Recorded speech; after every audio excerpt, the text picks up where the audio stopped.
How to use Slack AI Summary Feature 2026. To use the Slack's AI Summary feature as of 2026, you simply have to launch the application itself and then open any channel.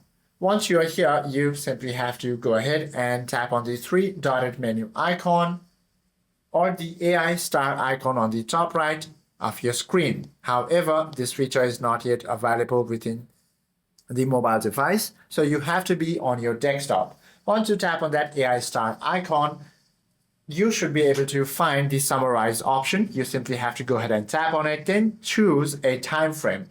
Once you do this, the full channel or the conversation will be summarized by the AI. And you can also use it to use the catch-up dashboard. You simply have to tap the catch-up tab at the very top of your left-hand side navigation bar. From there, you can review smart cards and also swipe and clear it. Hope this video helps you out a lot. If you have any questions or queries, please do comment down below.